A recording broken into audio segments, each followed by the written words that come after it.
mas okayhan ko basta canola oil. Kay sa uban na allergic ko like soy oil.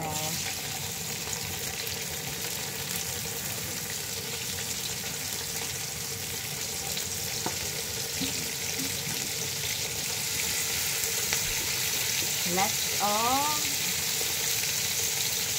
apple.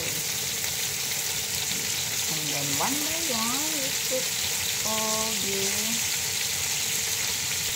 shrimp. Pwede ko na siya isagod ng makanan man. That's it. Sagod ng makanan.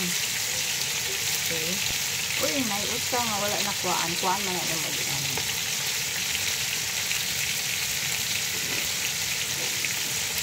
So, imong seasoning.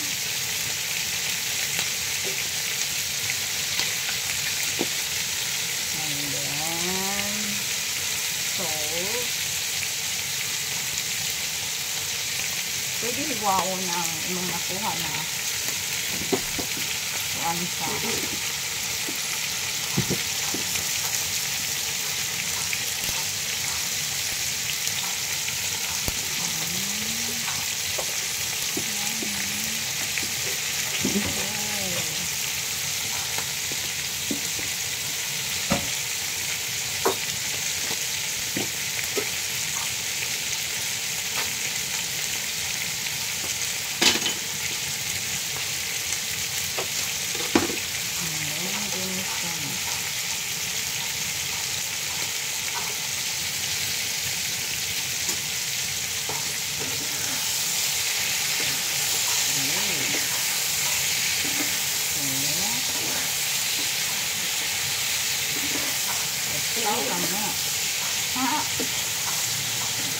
pwede kuha ng butter sa lihog. Sa food syrup. And then, para malamig pwede nyo sila. Butangan mo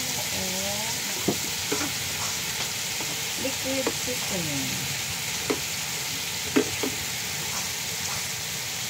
Para humot mo lang. Okay. Oh, it's almost cooked. See?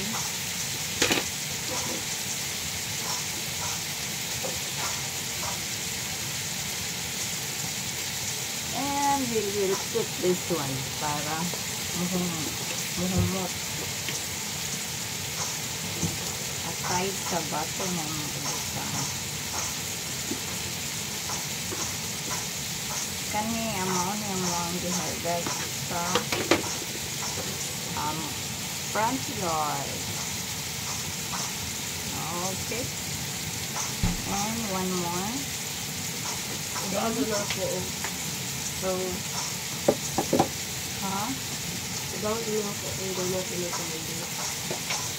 okay. Give me the butter.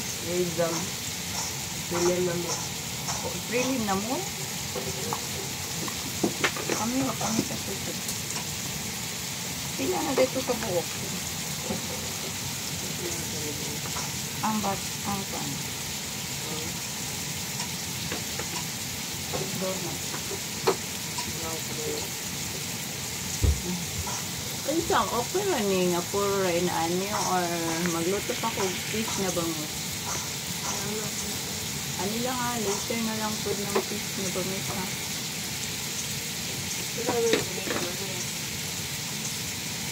Hindi pa malaki ito kang diri. Para mo na lang nga.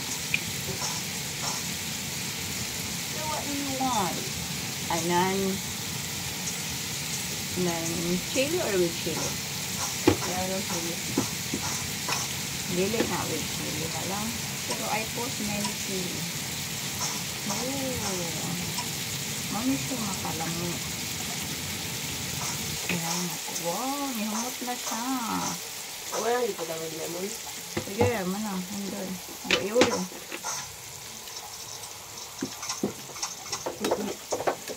Sige. Wow. Uy.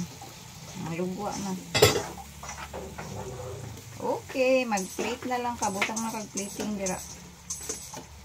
Oh. And this is only for 150. So, kung imong sagulan og mga lamas-lamas, maybe 200.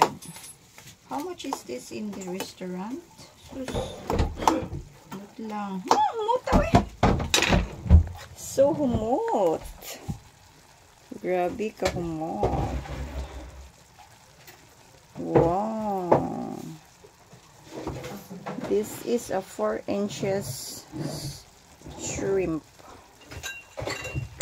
Thank you, Lord. To God be all the glory.